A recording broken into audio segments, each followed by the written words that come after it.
Well, good afternoon and welcome back to the bird room and midweek tips. It is Wednesday and today's quick midweek tips is just going to be about this stuff, millet sprays and the benefits of feeding millet sprays.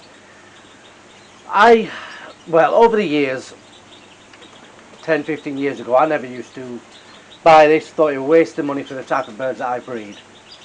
Nowadays they get it religiously just to keep them fit.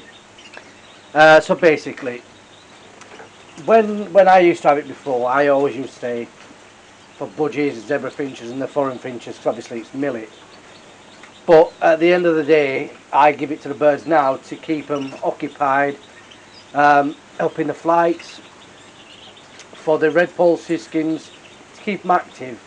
Same with the Norwich. I mean, all the birds that I've got do get it now, and they seem better for it. Like I said, it is basically white millet, but it's actually on the sticks for obviously beginners that don't know what millet sprays is. Now I'm just going to talk to you about this millet spray that I've got. Now we order millet spray very often, boxes every month. This month we got a box in, and obviously supplier never opens a box, so they don't know how good or bad it is. We do get bad batches from time to time, and this is a bad batch.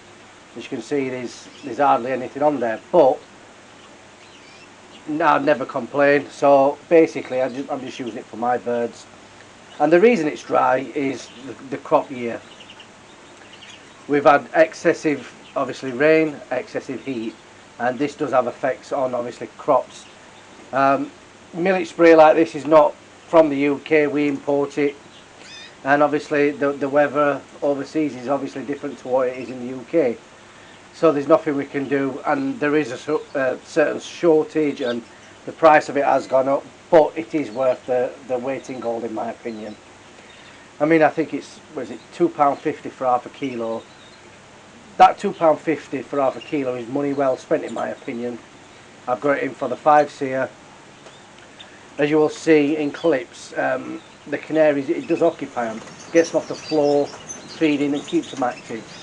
Same with the British birds. I mean, the red polls and the siskins love it, and it's something that they get now.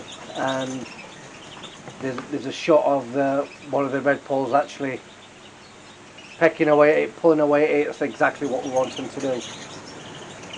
And one thing I would say is, with younger birds, for instance, like your current year bred birds, it does keep them active, and it encourages them. If they've just come out of the nest, I do know a friend that does soak it in water overnight and puts it in for his chicks when they're just leaving the nest ready to wean them on, and they will pick away at this, and it encourages them to pick up a lot more. Now this is a piece I've obviously just swapped over. As you can see, they've devoured that, so obviously all the little seeds, like I said, it's not nutritionally value as what a lot of the other seeds will be, but like I said, the activity that they get out of it, rather than just flying from perch to perch, eating out of the seed pots and drinking, this gives them a little change. Now one thing that has come apparent to me, 5 show cages, borders the same. If you're trying to get them to look up, maybe even the Yorkshire Canaries, to stand tall, one thing that I thought about is basically just cutting a piece off and just putting it in the top just like this. That'll get them to peck up to that, and encourage them more to stand how we want them, with the leg of the 5 to show better. So just a little tip for you guys there, if you are trying to train your 5s in the show cages. But yes, short and simple, millet sprays, 100% worth the weight in gold. Doesn't have to just be millet sprays. A long piece of seeded grass, like I said about it before, the dock, things like that, just to keep the birds active. Hang them up in your flights, hang them up in your cages.